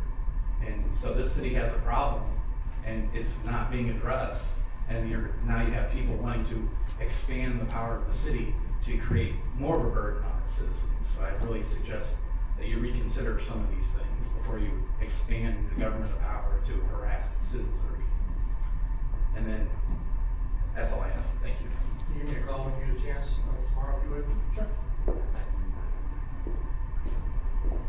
Don Schisler. Hey, Don. Don. Hasn't been a long time. I'm Don Schisler, 1907 Maple Drive. I wasn't planning on speaking about a couple of things. One, regarding the gravel driveways. There are a whole bunch of homes in our subdivision that have gravel driveways on the side of their driveway, and property has turned over within the last 5 years. So I don't know how long this rule that we talked about tonight has been in place, if it just hasn't been enforced, but we've had houses sold, and we have box trucks and vans and everything parked on the side of a driveway where there's gravel with grass growing up through it, etc. So one, I don't know how long that's been in place. I'd like to know that. And the second thing is on the nuisance. We just went through something in our subdivision where we had a house that was vacant being used for storage. We had complaint after complaint after complaint, and the only thing that was ever done, we were told many times by city employees that there was nothing that they could do to enforce any of these ordinances that were in place. We finally, a gentleman was taken to court and he got fined. That didn't make anything change, and nothing changed until he lost his house on the courthouse steps. And so I don't know what the right answer is, but we have all these ordinances that we have had in place. Now we're talking about strengthening a nuisance property, but my fear is that allows us to point to something on the books, but nothing that ever gets done in practice to make anything better for the people living around these properties. So that's just a comment. I don't know what to do about that. You guys are in charge of that. So Thanks for that. David, did you just come back and say it was like 2022 that the gravel driveway ordinance was changed around? So that's fairly recent then. And for the nuisance properties, what Allison and David were talking about a little bit is trying to get a handle on it. And you and I both know the house you're talking about. So yeah. So anyway, we're trying to get where we can do something about that and not have this continue to happen. And there's times that we are in our own way. Because back in the day when we could go out on the Arnold site and quickly see all the ordinances that were in place, I was flat out told by city people in charge of enforcing those, that, well, we've been told by the attorneys that there's nothing we can do to actually enforce any of these ordinances. So, I just, so I don't know, all I know is what I'm told, and I hear all these different things. I've read articles in the paper about how we're cleaning up properties in Arnold, but nothing ever seems to actually, in reality, happen, so. Like, enforcement can be difficult. I don't know the specific situation you're talking about, but I can speak in general. One of our largest challenges are that we're not allowed to come on to private property to try to find a violation. So if there's a violation that maybe you can see, for example, from your backyard, but can't be seen from the street, then the city can't issue a citation. Now, if you as the neighbor would invite us on your property where we can see it, then we can gather that evidence with pictures and move forward. However, as I'm sure you can imagine, most of our complaints are anonymous. People don't like starting neighborhood disputes. Right. So that does put the city in a situation where if we can't see it from the street and no one will invite us onto private property where we can't see the violation, then indeed, legally, there's nothing that we can do about that. So I don't know if that's specifically what your situation, but that is a fairly common situation we run into. Mayor, What's that one house, garage door started caving out, as you know? It became obvious to the city that there was something wrong. Right, that one. You know what happened later. Yeah. Can I ask one more quick question? When in 2022 was the driveway thing? I don't have the date in front of me. When was it? Could you get it for me? I have my number and email address on the sheet, but it's Here's my business card if you wanna give me a call or shoot me an email tomorrow. I also wanted to add that, by law, our code enforcement officers cannot peek over privacy fences, 6-foot fences. We certainly can't look in people's windows, so if they are storing stuff in their house, that's not something we can enforce. We Can't use look in- drones. We cannot use drones. It's basically what we can see from the public right away is how we're able to enforce the law. Supreme Court has granted every- David, can you explain the 6-foot privacy fence? I learned that recently. So there's an expectation of privacy when somebody has a privacy fence, a 6-foot fence. We can't put a ladder next to it and look over it. We can't, put a camera over it. There's an expectation of privacy. So if you have a 6-foot fence and we're at the street, what we can see from the street, that's what we're allowed to look at. Period. Anybody else?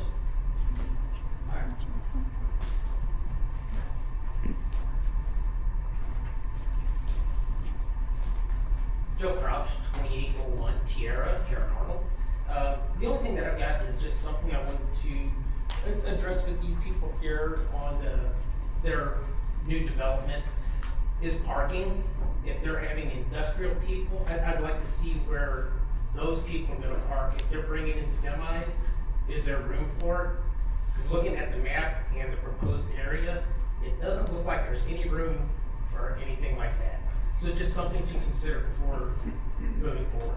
Yes, so the city code, depending on the type of development, residential, different kinds of commercial, industrial, it does have parking requirements that will have to be met. Those would all be addressed. So right now, with what you saw tonight, were just basically artistic renderings. If the project would move forward, it would go through the full planning and zoning process where those kind of things would be fully investigated. There'd be detailed plans that would show the parking, the staff would make sure it's adequate according to the code. So, but all that is still in the potential future. Right, it just, I didn't hear anything about parking and it just brought a thought. It will be Yeah, addressed. with the overhead. For clarification, this actually already went through P&Z and they satisfied all the parking requirements in the code for industrial uses, yes. For outside, for- Yeah, they had to Okay. demonstrate, it was reviewed by our city engineer as well as the fire department. It was just hard to see from the Yeah, pictures sure. provided. Yeah, that drawing And doesn't that's- show the detailed site plan. A site plan was reviewed to make sure adequate turning radii are in place and that adequate parking is in place for the type of use, yes. Thank you. Sarah Larkin?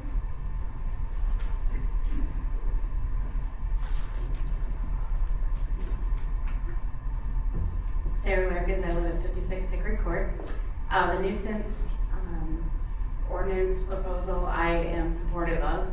Mr. Ritchie and I might not have the same opinion about trash cans, and that's okay. But it reminded me of a nuisance in our neighborhood for a woman that feeds stray cats. And I have called animal control several times, and they have not stopped the issue. The woman continues to feed cats that are not hers on her porch, and I'm just wondering, what would the city do about that? I know it's not in the same ordinance, but like, when does it stop? There is actually no prohibition on feeding wildlife, and feral cats are considered wildlife in that case. People can feed deer, they can feed whatever animals they want. Now, if the council wants to put a prohibition on it, that's within their purview. Staff can only enforce the code as it's written, and there's no prohibition in place as it stands today. Well, I think we need to But talk animal- about this, because I got the same thing in my neighborhood. Yeah, so Animal what control happens? said they do send letters and they try to contact the homeowner. Well, we'll talk to people and. Like, at what point But do there's- they stop sending letters and wasting stamps and knock on Well, as I their door? said, well, we do talk to folks, but as I said, it's not against the law for them to feed, for better or for worse. As I said, there's plenty of people that do like to feed wildlife. I don't agree or disagree, I'm just telling you what the code says. If it's created a nuisance where there are, animal feces and whatnot, and it's creating a public health issue, that potentially could be an issue. Yeah, there's like 13 cats that Now, run if- around our neighborhood, and Yeah. then we have to waste city time for animal control to get traps and And whatnot. we do provide that as a service. And all the to phone folks. calls, so, But- anyway, it reminded me of that, but as far as the nuisance and the trash cans and all that, I would not be supportive of rolling anything like that back, because it's a slippery slope. If you start letting people just have trash cans anywhere, then they'll be in the middle of the driveway, then they'll be halfway down the street, so that's just my take on that. I agree with you, sir. Thank you. Anybody else?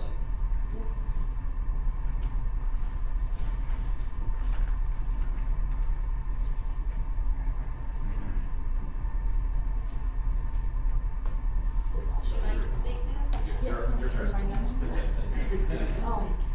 I don't know if Sarah's talking about me, but I live in that subdivision. Your name and. Oh, I'm sorry, Chris Bus, 72 Hickory Bluff Lane. We also, I do feed stray cats, but we've trapped so far 9 cats. By feeding them, we've brought in 9 cats so far. We try to find homes. My daughter and I have also been in contact with rescue. We try to make something positive out of this. When we moved in here 8 years ago, there was tons of cats before we even moved in the subdivision. We don't want all these cats either. It's funny, I'm a runner, I run around the subdivision. I got attacked by a dog while running. I've been attacked in our subdivision, and Gary from city, Yeah, animal control. he just came to our house yesterday. I got attacked on June 15th by a loose dog. I don't have feral cats running up and attacking me though, but they seem to be a big nuisance. I wish there were more people that would try to help with the problem instead of complaining about the problem. Like I said, we've rescued probably 8 or 9 cats. It's not that we're, trying to keep cats around or anything, we're trying to make the problem better. However, some of our neighbors, we found out from the city, would trap the cats and relocate the cats at an apartment complex. So I don't think that's resolving the problem at all. I wish we would have bigger and better things to complain about than cats. Like I said, I've talked to Gary. He's even offered traps for us. We have traps in these cats, but you have to get them acclimated or used to you. And we have worked with Whisper Station in Kirkwood. We've had 4 cats that have gone there, that have found homes for, and we've rescued many cats that way. So, instead of pointing the finger and being hateful on all this kind of stuff, maybe ask the people, you know, how you're contributing to helping the solution get solved. Yes, ma'am. I don't think it came off as hateful. I think there is a nuisance and it's a problem that she's got. And if you'd like to come in and talk to David and Gary and me, we'll sit and work it out. I mean, we're gonna come up with some solution. Yeah, Because I we're have not- the same problem in my own subdivision. But a lot of people, they walk the subdivision, you know, and they think if they see a cat, well, I hate to say this, but one of the cats, or 2 of the cats actually were people that lived in our subdivision and their cat got out. And if it wasn't for us, they would have never had the cat. I get it. So, you know, not all cats that are running loose are feral cats. There's a lot of people that have their cats, and I think that is the city ordinance where you can let your cat loose. Is that not correct? Is that a city ordinance? I don't think there is such a thing. Well, You're required to maintain your pet. okay, but there's a lot of people that have outdoor cats, Yeah. and I don't think that is violation of the city ordinance, I believe. Well, let's talk about this. We'll do it. So, anyway. Please contact Mr. Bookless, sir. And Sure. we can make some fun. Well, you know Steve. I do know. You know Steve, so. Norman, this is the first time this has come up in a long time. You can come up and talk again if you would, please, but let's keep it short. I'll make it quick. I know. Sorry. But when they brought up feeding these animals, this is something the city really needs to address. The conservation does not want us feeding deer. It spreads, there's all kinds of diseases that are being spread by that. In my subdivision, where we live over there, the deer population is just booming. And now the deer are smaller, scrawnier. It's just not a healthy thing that we are feeding wildlife. It doesn't benefit them. I know these people think that it's wonderful. It's not. It's not. They eat sticks and leaves and they'll do just fine. So I just think that really, you guys really need to address something like this because it is getting out of hand. And people brag about, oh, they shake a can and the deer come running. Oh, that's not good. They're not meant that way. My own brother does that down. I know. And years ago, I had a feeder out there, 15 years ago, and then I found out what it did and I took it down. I mean, so it's all well intentions, but sometimes you just gotta Please switch. come to the August work session, Norm, because we're gonna be talking about that very issue. Thanks, guys. Thank you. Over there? Okay. Tammy, I don't have a long desk, but I ask a question. We need to have him come up and, Generally, you fill out one of these forms, but if you would fill it out and just bring it to Tammy so she's got your address and everything, that'd be great. Okay. I'll do that. Tell us who you are and where you live. Phil River, 1931, Fox Point, Falcon Hill. This plan is floating around on the internet, and maybe I'm behind the times, but this roadway, is this real or imagined? You know, it goes from. It's theoretical. It's theoretical, it has to do with the master Okay, plan. there's no plan for it. That's just a concept. There, from the beginning of one of the original and one of the only unaccomplished projects of the RTD from back when it was formed in 2008, 2009, was a connector road from Highway 41 to Michigan. So the concept has been around for decades. It's never been accomplished. Depending upon what property might be eventually acquired in the Christie Drive area, it may become feasible, it may not. It's yet to be seen. But it almost seems reasonable compared to that long shot along the highway and everything. Well, that's this. I know, but That's yes, very, no, I very know. dead. It's really dead. Very This dead. one's darn near recent. Okay, but this is not, It's dead. That's a little bit. this one isn't dead though. It isn't real, but it isn't dead. It's, again, the idea has been around for decades, it is yet to be accomplished. The acquisition in that area is There's very difficult. nothing real yet. It could happen, it may Okay, not. okay, fair enough. You know, you- the whole dance, okay. Fill it out with Mr. Rummer, let's give it back. Okay, moving right along. And would please read the consent agenda. And for you guys who don't know that, that's that much of the agenda.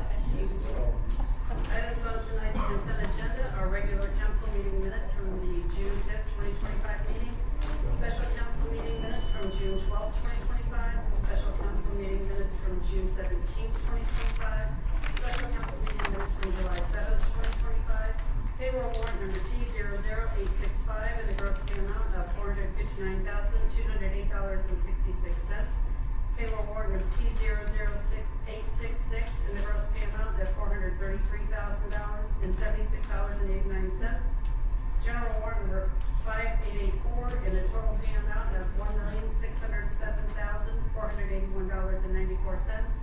And general warrant number 5885 in the total pay amount of $1,913,576.12. The reason we got 8 line items there is because of the last week of June and the first week of July, we didn't have any meetings, so these things piled up, so, I would like a motion to approve and a second, please. Gary, or to approve, Michael, second, would you please conduct a roll call vote? Tim Stricker? Yes. Rodney Mullins? Yes. Troy Blackshear? Yes. Gary Plum? Yes. Brian MacArthur? Yes. Michael Reithmeyer? Yes. 6 yeas. Okay, we have an ordinances to talk about tonight, so we're gonna go right into resolutions. First one is 25-33. Candace, if you read that, please. Resolution number 2533, a resolution authorizing the mayor to accept a proposal from Tech Electronics to upgrade the fire alarm system at City Hall located at 2101 Jefftown. Right here. Brian, please. Yes, our fire alarm system here at City Hall is original to the building, which was built in the mid to late 80s. No longer get parts for it. It failed its last inspection with the fire department. You may remember back in the March 6th meeting, I think it was, we came to you with a proposal to replace it with a more modern system. In the meantime, though, since then we've had some conversations with our elevator company. Our elevator is also original. We've been having increasing problems with it over the years. We are going to eventually have to replace it. And the elevator is also tied into the alarm system. So they pointed out some things that we should consider. So we went back to the vendor for the fire alarm and made them aware of those. So there's been a change to the plan. So there's a new quote that this resolution will approve. And it is roughly, I think, $55,000 and some change. It will replace the previous quote that was approved. I'll be happy to answer any questions. Council, have any questions for Brian on this proposal? This old stuff needs to be replaced. I just have a question. Things like this, do they not get another proposal to just compare? Or do we stick with the same company? Well, we do use Tech Electronics quite a bit, but there's just not many vendors that do this. It's a pretty specialty. Bullshit. That's not true. Probably less expensive because they want to change. That's not true. Tech Electronics. Yeah, the entire is- system has to be replaced out. It's But that's all not sold. true. You can't repair it anymore. No parts available. Anybody else? Again, we need a motion and a second to approve this resolution. Tech of Midwest. Jeff? I'll second. Troy? It's two on top of Roll call vote, please. Tim Stricker? Yes. Rodney Mullins? Yes. Troy Blackshear? Yes. Gary Plum? Yes. Brian MacArthur? Yes. Michael Reithmeyer? Yes. 6 yeas. Okay, second resolution tonight is 25-34. Resolution number 2534, a resolution authorizing the mayor to accept a proposal from Square Voice for the city's telephone system. Dion, that's yours. Yes, sir. Good evening. Before you tonight is a new contract from Secure, previously known as Tech Electronics. The city and Tech Electronics, we've had a long dealings, about 20 years or so, where they provided our phone systems and associated services. Tonight, what I'm wanting to do is to see if there's any way I can actually upgrade our existing phone system. I learned that if I move to a new platform offered by Secure, that we could keep our existing features as well as add some new ones. And of particular importance to me would be the feature allowing staff to send and receive text messages using our desk phone numbers as opposed to our personal cell numbers.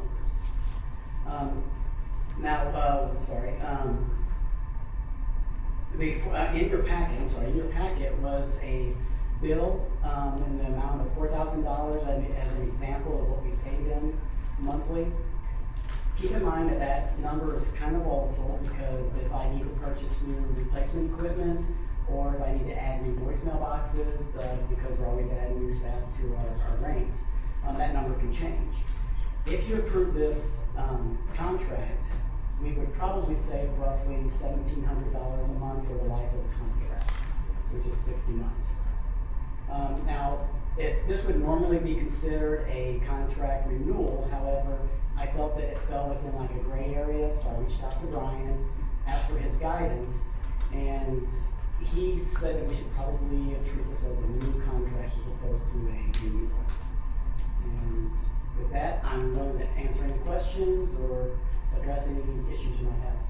I just want to say I appreciate Dion's work on this. It was a real thorn in his side to get the actual documentation from the company. They told us it was coming, and kept not coming. But his hard work is going to not only upgrade us, but also save us money. So a win-win. Saves a lot of money. Anybody else? Yes. Hey, what, sorry, Gary? Is this not only for this building, but like for city work? Citywide. Yes, sir. Every building, well, pretty much every building in the city has a phone in case someone gets Rec injured. center, all that too? Yeah, and what? Rec center? Yes, sir. Okay. Brian? Yeah, I just wanna say I'd like, to hear that you said, because we did this at our work, upgraded where you can actually text from your actual, phone system instead of having to use your, your phone or whatever. It really makes a huge difference. You guys are really, that's moving you up into the current day instead of the old days, because it's not a good thing to make, employees use their cell phone to do text and things. It really needs to be. I have to keep the police department staff Yeah. over there, at the top, so I have to think of ways to help them out, because we Right. don't want them to give their clientele. Correct, the personal correct, numbers. yeah, so I'm glad you brought that in, and you guys be happy with that. Anybody else? Feel good? Need a motion and a second for approval, please? Rodney for first and Brian. Roll call vote, please. Tim Seidenstricker, Yes. Rodney Mullins, Yes. Troy Blackshear, Yes. Gary Plum. Yes. Brian MacArthur, Yes, Michael Reckmeyer, Yes. 6 yeas. Thank you. Okay. All right, next one is resolution 2535 for Gateway. Resolution number 2535, a resolution authorizing the mayor to accept a proposal from Gateway General Contractors for the replacement of the roof at Public Works. Brian? Yeah, I wrote this resolution, so I didn't want to link up myself. It's actually a roof. It's roofs at Public Works. So several of the buildings, we have different equipment, storage sheds, and other storage areas in addition to the main Public Works building. They had roof damage during the recent storms. We have a quote to replace them. Looks like it's $69,000 and change. It will be covered by insurance except for the deductible. So the net cost is under $10,000, which I could approve, but since the gross cost was over $10,000, I thought I'd bring it to you. Be happy to answer any questions. Straightforward storm damage, first and second, please, for approval. Troy, Michael. Roll call vote, please. Tim Seidenstricker, Yes. Rodney Mullins, Yes. Troy Blackshear, Yes. Gary Plum. Yes. Brian MacArthur. yes, Michael Reckmeyer. Yes. 6 yeas. Thank you. Resolution 25-36. Resolution number 2536, a resolution ratifying the city administrator's approval of a quote from Spencer Contracting for asphalt work in Arnold Park. So on June 23rd, which was the Monday before our Independence Day celebration, we had been wanting to been working towards putting in some asphalt for a walking path from the farmer's market to the parking area. We also had wanted to fix some problems there with the entrance there to the gravel parking lot in the back of the park, and then there were some potholes and other road problems in the road that's leading to the playground. The park staff came to me that morning and had a quote from Spencer that if I approved it, they could get the work done that day. Otherwise, who knows how long we've been able to wait. It is over the 10,000, it's $11,200. Given that our Independence Day celebration was coming up, I felt this work would be a huge improvement and a huge benefit for that event. I did go ahead and approve it. I'm here tonight asking you to ratify that approval. I'll be happy to answer any questions. Hey, Troy? Yeah, Brian, I have a question. I walk that park almost every day. It looks really good. And the spot they did back by the old football field, it's solved that problem. Much better, much better. Yeah. The only question I really have is where the path ends, going toward Jeffco. Okay. So when people walk and they come around Hollywood Beach and they come up to Bradley Beach, they generally have to walk along the road next to the fence and all that. So now the path has created a good spot where you can, the little opening there that you can walk through there and you can get down that hill and get onto that path. Is the path be able to continue up to that opening and maybe all the way to Jeffco eventually, so people won't walk in the street when they have the parades and all that? Yeah, I'll talk with Dave Crutchley about, I don't, he may have that plan for the future, I don't know, but let me talk to him and make sure it's on his radar. It would be nice to expand it all the way to Yeah. Jeffco, so when after the parade, everybody's walking in the park, they don't have, you got all the traffic, people walking, we'll give them a path to get off. Good idea. Thanks. Anybody else? Tim? I just wanted to echo the sentiments on how great it looks, especially the farmers market area that is such a jewel of our city and so many people coming in. I thought that work looked great. I'm very pleased about all the upgrades asphalt wise at Farm City Park. It was great. Thank you. Anybody good? Everybody good? First and second for approval of this motion, please. Rodney? I'll second. Troy? Mayor, can I congratulate David Crutchman and the guys are working again. I understand he does battles with muscles. He's kind of going again. It looks great. It looks like the park's open for business. It is. Yes, sir. Tim Seidenstricker, Yes. Rodney Mullins, Yes. Troy Blacksher, Yes. Gary Plum. Yes. Brian MacArthur. Yes. Michael Rathmeyer, Yes. 6 yeas. We're getting one that's near and dear to me, resolution 25-37 for streetlights. Resolution number 2537, a resolution approving a quote from Ameren for the installation of streetlights in Bay Shore subdivision. Brian, you good? Yes, you may remember, the city received a grant from the Missouri Department of Public Safety, for, adding streetlights, to subdivisions in Arnold. Bay Shore was the first one that stepped up. We've been working with Ameren. Since then, Ameren is not quite done, but they're getting close to the end of their work with the design. We've had meetings with the subdivision and showed them preliminary plans.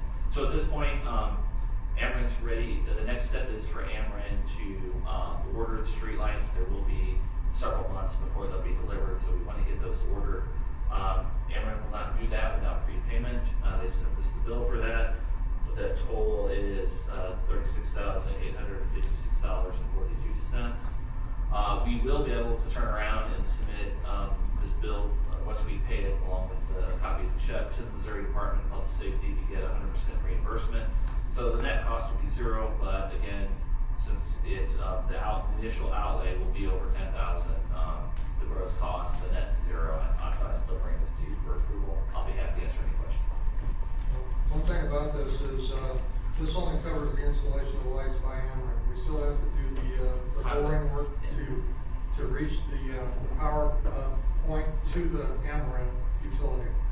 So, it's Bay Shore, thanks to them for stepping up, and we can pull it off here, maybe some other stuff. I'm gonna get it as well. for that, or would they pay for that? We have a grant. We'll get reimbursed. No, get rid of the other partners on it. The board, the conduit, yes, the city will pay the contractor, and then when we'll send it and get reimbursed from the grant. The grant is 100% reimbursement grant. Wow, Life is good. tell me about it. We paid $600 per light to run that. Per light. Okay, anybody else? I mean, yes, Move to Ward 2. comments? Oh, Brian, I know you, yes, Brian would like to make a motion. Second.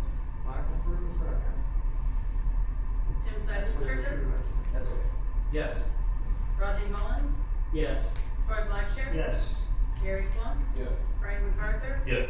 Michael Reithmeyer, Yes. 6 yeas. Thank you all. You know, I want to push for this.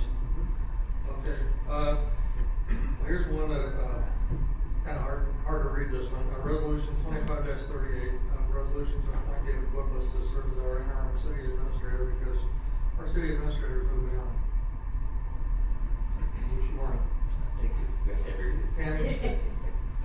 Resolution number 2538, a resolution appointing David Bookless to serve as the interim city She's administrator. gotta read the official copy. Yes. Okay. So as you all know, my last day as city administrator is July 16th. This resolution will appoint Mr. Bookless there, who's our community development director and for the last several years has also been my assistant city administrator. Effective the 17th, it will appoint him as the interim city administrator, and he will serve in that capacity until such time as the city council, the mayor and the city council select a new city administrator, and that person assumes the duties of the office or of the position, basically their first day. You of course could repeal this at any time or change it if you wish. I'll be happy to answer any questions. Really? I think you've been here 12 years. Well, they have reports coming up, you know. You can probably. I was just gonna say that, Very well. you know, I'm just gonna keep the seat warm until you fill the position permanently, but I'm not gonna do that either because I'm staying in my office. Very well. You guys have any comments or questions on that resolution? All right, Ken, if you would. I need a motion and a second for approval. Make a motion. And a second. Ken, roll call vote, please. Tim Seidenstricker, Yes. Rodney Mullins, Yes. Troy Blackshear, Yes.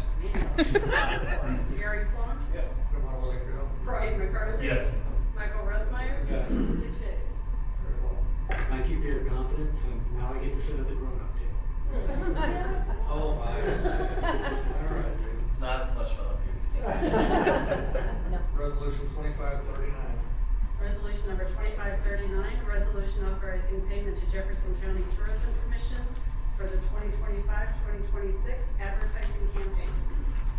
This pretty much does what it says. The actual amount is $20,858. It's based upon our population. I'm not sure which population estimate that is, but it seems like it's right in the right ballpark.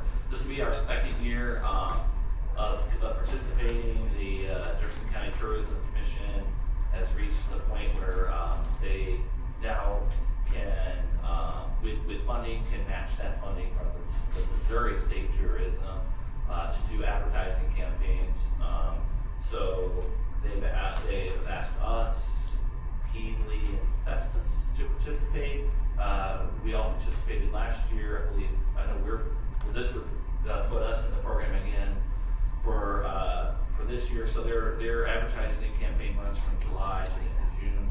So this would be for the one that just started. I believe Heedley and Festus have already committed to participate. I'd be happy to answer any questions. You guys are making this easy. In the August work session, we're having folks from the Jefferson County Tourism Commission come here and explain the proposed bed tax, which is gonna, eventually, the hope is to, get state matching funds where we don't have to pay the money, we're gonna actually receive money from the county. So there'll be a proposal, it's not a proposal, more of a description of the program that they want to do in Jefferson County, and we'll hear about it in the August work session, so. Ronnie? Bill, I'm sorry, I did have a question. Can we direct them, or are they their separate entity? Can we encourage them to send a certain type of ad, or, I mean, So they what do we? they communicate with mainly our Parks and Rec staff directly. Okay. And so they basically, what they do is they work with, I forget the name, one of the big, it's mostly radio, but one of the big advertising firms. And they have blocks and commercials and videos and so forth. And they always contact us, like, what do you want us to promote? Perfect. And generally it's the park staff is sending the information about our events to be promoted. Good enough. I trust Dave. Troy?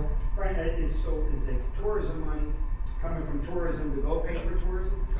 No. So the brief history is when this group's been around the county tourism about 4 years. The first 2 years when they were trying to get off the ground, they went to, again, it's Festus, Peably, and Arnold that have tourism commissions. And our tourism commission, for the first 2 years, contributed $20,000 each year. But at the end of the second year, or when they approved it for the second year, they made it clear that was the last year that they wanted to do it.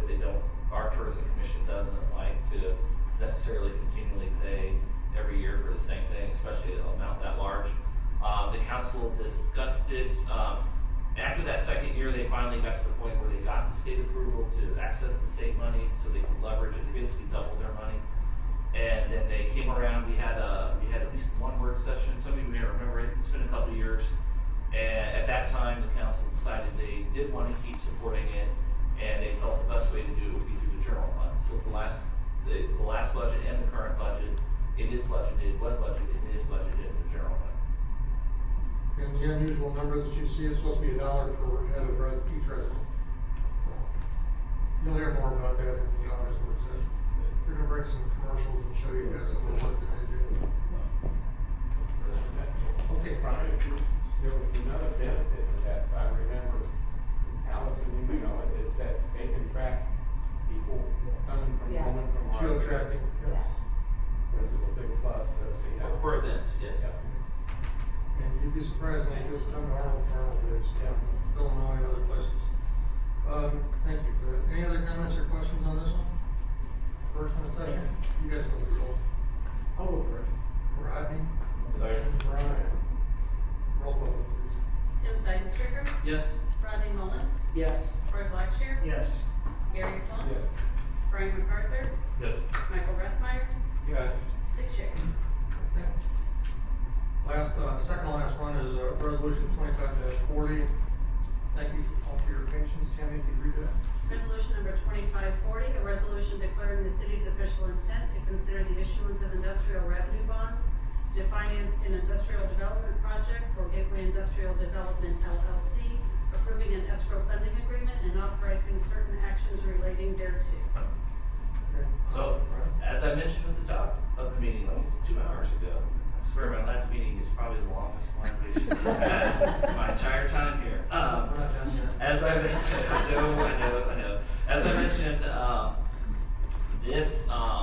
what this resolution will do is start the Chapter 100 process. It is not the final. It's just starting it because there are a lot of documents that be put together that are specialized documents. Those documents would be coming to you at future meetings for your approval. So this engages Gilmore and Bell, who has worked with us in the past to do our Chapter 100s. This would engage them to begin drafting those documents and working on them so that they can be brought to you in the future for your approval. While this does not necessarily lock you in to issuing a Chapter 100 bonds, I would suggest to you that it doesn't make a lot of sense to approve this tonight if this is not something you would want to support when it does come in front of you for final approval. I'll be happy to answer any questions. Now what? Rodney? Confirming, it's 10 years. The abatement is 10, yes. The abatement is 10 years. Pretty standard. Brian? Yeah, again, like I say, I think the biggest hurdles over that we've seen before on these is, like I commented before, is that they've already reached out to all the other, the 3 main entities that this really affects. I don't see why there should be a problem. You know, again, I'm really glad they did that. It makes the decision much easier. I think it's a plus to see finally something going in on that block. Yeah. Every Saturday, people yard sale, we drive right past it. And it was nice, it is nice to see something going in instead of being abated. It's good. I agree. Have a first and a second, over more than one there, Leroy. Yes, I'm sorry, yeah, a motion for approval. For approval, I'm sorry. Tim Seidenstricker, Yes. Rodney Mullins, Yes. Troy Blackshear, Yes. Gary Plum, Yes. Brian MacArthur, Yes. Michael Reithmeyer, Yes. 6 yeas. Okay, the last resolution of the evening is probably the hardest one, I think, besides the Brian moving. Is 25-41. 541, a resolution ratifying the acceptance of a council resignation. Allison, if you would please. Yeah, so I'm just gonna explain, there was some question about why we were doing the vote this way. So, Councilwoman Bass tendered her resignation Monday morning. The council already had a meeting scheduled for that evening, a closed session meeting. So we couldn't post 24 hours notice to do the acceptance in open session. We did the acceptance in closed session, reported it out properly, and now we're ratifying that vote that we took in open session so that there's a clear record. So if anybody wants to go back and look, they can see it was on the agenda, it was voted on and ratified this day. The resignation date doesn't change. The resignation was tendered on Monday. The resignation isn't accepted until you have a vote. Ms. Best expressed a desire for that to be done immediately, so we obliged that. That's why it's worded this way. Any questions?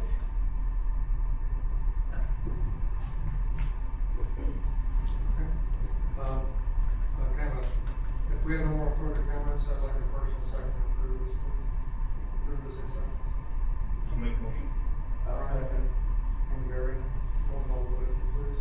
Tim Seidenstricker, Yes. Rodney Mullins, Yes. Troy Blackshear, Yes. Gary Plunk, Yes. Brian MacArthur, Yes. Michael Reithmeyer, Yes. 6 yeas. Okay, last, coming up on motions, motion to approve liquor license, that's Tammy, I guess you had one? Yes. Had a meeting on it? We did meet earlier tonight, and Chairman Rodney Mullins has the report. So, we've had, finalized, 8 outstanding liquor license. They were due by the end of June. And Tammy, with some support of our personnel, were able to, encourage those folks to get their licenses in on time. So, Personnel, I think, police. yes, please, yes, thank you for clarifying, yes. So, thank you, Chief, for supporting, helping them help themselves, so. And with that, we would like to make a motion to approve the final, sets of licenses. So I'll just need that in the form of a motion. I'll make motion. Second? Rodney, sure. I'll second. Sure. All right. Tim Seidenstricker, Yes. Rodney Mullins, Yes. Troy Blackshear, Yes. Gary Plunk, Yes. Brian MacArthur, Yes. Michael Reithmeyer. Yes. You have a question? That one, a couple of people called me about that. Yes. Did it? Yes. There was just some confusion with that. All right, last, We've had another one. well, yeah, the motion. No, I Oh, mean, another one more. liquor. Yes. We have I'm sorry. another motion here. So, during our meeting, we discussed, there's a change in the managing officer for the VFW post 2593. It's basically just a name and change in the person responsible for the liquor license. So we're recommending, approval of that as well. So I'll just need a motion. Like the motion to approve the new manager? I'll second. Roll call vote. Tim Seidenstricker, Yes. Rodney Mullins, Yes. Troy Blackshear, Yes. Gary Plunk, Yes. Brian MacArthur, Yes. Michael Reithmeyer, Yes. 6 yeas. That's all. We have one more motion, and that's, for council positions on these terms and conditions and such. Yes, with Mrs. Best's resignation, there's now an opening for a member on the liquor committee and an opening for a council liaison to the tourism commission. The mayor is putting forth the appointment of Tim Seidenstricker to the liquor committee and Troy Blackshear as the council liaison to the tourism commission. That would just need to be made in the form of a motion. I'll make that motion. Right? Yeah. I'll second. On both. It can be done. Here's Same one, one. here's one Yeah. motion. Yeah. Very good. Tim Seidenstricker, Yes. Rodney Mullins, Yes. Troy Blackshear, Yes. Gary Plunk, Yeah. Brian MacArthur, Yes. Michael Reithmeyer, Yes. 6 yeas. What was the only committee she was on? Yes. Well, she was doing farmer's market too, but we'll work that out. We haven't talked to any of you about it, see if you're interested in taking that like that. We'll get there. I can help out with that. Reports from the mayor and council. Brian, I've only worked with you for a few years and very much appreciate it. And there's a couple things we didn't agree on everything, but I always appreciated your honesty, your thoroughness, and your even keel. And I'm I'm certainly gonna miss you. Class City's, been pretty good. And I really appreciate everything you've done for us, so. And that's all I wanna say to them. Brian, if you would, your turn. Yeah, Brian, good luck. Thank you for, everything you've done for the city. And I'll echo the sentiments that, Bill shared, just your even keel, nature is commendable. So, thank you for that. And I just, a shout out, I'm sure others are gonna echo, but to Dave Crutchley and team for, I mean, once again, they knocked it out of the park for the 4th of July, celebration. It was very crowded, the band was good again, so, kudos to them. Yeah, I'd just like to thank, Brian as well. More than just a couple of years, I've been here as long as Brian's been here, so. Almost, you know, I've been on planning commission, so I've been talking to you quite a while. So, I think you're one of the best city administrators we've ever had. Again, as they say, you're very even, I mean, you know, you're even keeled, you work very well with the employees, which is super important. You're gonna be hard to replace, and I wish you luck. How many city administrators have you know? 3. Oh, it's not bad, I'll take it, I guess. Very well. Troy? And Brian, I've only been here a few months, and I understand what they're all saying about you is true. In a short period of time, you've taught me a lot in that short period of time, and, you explain things great. You helped me out so much. I just want to say congratulations on getting a new job, if they can say that, and, I'll miss you. Again, I've had the pleasure to work with you for 4 months. I wish you all the best for you and your family, all the success up here. You're gonna be closer to home. And, I just wish you the best. I mean, it's been great. You taught me how to also success up here. And I'd like to say one more thing. At the last meeting, the mayor had mentioned that if you had any candidates to fill Ward 3 position, I have one. I spoke with him. He spoke with his wife, Matt Seller. And he's one of the candidates I'd like to submit for the position for Ward 3. He's lived in Ward 3 his whole life. He's born and raised in Arnold. He's 40 years old. And he wants to try it out. Thank you. He wanted to be mayor, you know that. He told you he did. Somebody talking about the weather stuff? Tim? Yeah, just a couple of things. As a Ward 2 councilman, I love all of my neighborhoods the same as I do my children. But I just, very, very pleased with the progress at Bayshore, that, with the new roads and, streetlights. I know, Mayor, that you worked on in your previous term, and Brian, my seatmate, has worked on. And so while I care about all my subdivisions in Ward 2, Bayshore is a very important and subdivision that I have a lot of friends in, I really care about. I just want to say I'm very pleased with, all the progress we're on there. I've got a lot of feedback from the residents as they are getting through this period of having their cars moved, and I'm hopeful that this will all finish out and be very nice, for them. It's a great subdivision over there in Bayshore. Also wanted to say I'm happy to rejoin the liquor committee. I served on that committee in my second term from 2021 to 2023, so I'm happy to be back over there. I just wanted to also say publicly that I wish former Councilwoman Bess the best in her future endeavors. And last but not least, Mr. Richardson, who's been the city administrator since I first joined the council in January of 2019. I appreciate everything that you've done for all the years that you've been here. I will certainly miss you. I can't remember a time that I called or texted and you didn't respond right away, especially if there's something going on at the moment that I really need an answer for. And you always responded quickly, and you were always there for me anytime I needed you. And I agree that that city is getting an amazing city administrator over on the KC side. Hopefully you will come and visit at one of our wonderful annual events, like the Arnold Days or 4th of July celebration. So best of luck to you and the family, and you will certainly be missed. Thank you. And I will probably still text you questions. That's right.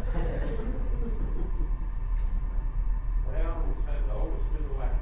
The best for last. In the short. First of all, kudos to Mayor Bill Morris getting this what he worked hard for getting life over the Bay Shore, and me and him didn't like which way we was going, but it got worked out. Thank you. And, Brian, I'm not happy. You and I barked at each other, and sometimes had to have a mediator between us, but we worked it out, and it's been pleasant to work with you. And I don't want to see you go. And, I like him, I'll probably call you, pick your brain a little bit, but, Bill, you got some big shoes to fill. David? Okay. Whoever you are. Pull up your neck. Whoever you are, you got long shoes to fill. All right, thank you, Gary. Brian, your turn. Well, I'm gonna keep this short and sweet, cause, damn, 2 hours. Arnold's a great community, and I greatly appreciate the opportunity to serve as city's administrator for just short of 12 years. I'll be about a month and a half short of 12 years. And I have worked with a number of elected officials and city staff over that nearly 12 years. I couldn't have done my job without their help and support and guidance. And so I just want to say to all those people, past and present, thank you. And that's all I have, Mayor. Well, I just want to say good luck. I know how much you love being the center of attention, so Yeah. I'm sure you're loving it. Exactly. And us directors have gotten together and decided that you have to call in at 9 o'clock every Monday morning for staff meeting. I think Wendy's staff meeting is actually at 4 o'clock. 4 p.m. 4 p.m. on Monday afternoon, which suits my non-morning person. As they all know, I'm not a morning person. But it's I'll be in bed. It's been great working with you. I Thank you. appreciate everything you've done for Thank us, you. staff. Well, you bet. Yes, I could go on if you'd like. No, please. Brian? We have a new police officer starting tomorrow morning at 6 a.m. Her name is Emily Smith. So we're excited to have Emily to see her out of patrol. Please congratulate her. And Brian, you are definitely going to be missed. I appreciate all your help. Thank you. No? Brian, when I first met you at Pasta House all those years ago, I remember. I, looking at the city website, I was looking for a person of average height with dark beard. Oh, the old picture. That one. Yeah. And I thought, oh, he's not here. But the one I did meet, boy, I tell you what, it's been a pleasure. It's been a gift of mine to work with you. You definitely are one of the best. Congratulations. Thank you, Doug. Appreciate that. Dave? I'll echo the sentiments that everybody else had to say about Brian. Brian hired me just about 7 years ago, and you know, I've learned a lot from you, Brian. I consider you a mentor, and but I think the biggest thing I'm going to lose is my lunch mate. Yes. And who am I going to talk about basketball with? Is the question. Good luck to your team. You're gonna need it. Thanks. Allison? I think that Norman Moss left, but Kenny, I want you to tell him that we cannot zone out churches in any way. There's a Supreme Court case, and if we could, we probably would figure out a way, but tell him we cannot be done. I was just here to make sure that Brian didn't knock him up. And I'll just say that, Brian, when I met you, I thought you were crabby, and I was a little afraid of you. But over the years, there's nobody I would prefer to be in the foxhole with but you. Thank you.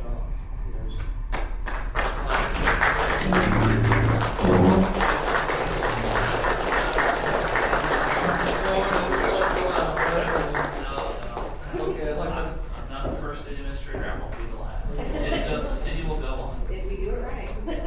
I'd like to have a motion and a second for adjournment, please. I'll make that motion. Yes, second. Gary, all in favor, signify by saying aye. Aye. Aye, meeting adjourned. Thank you all.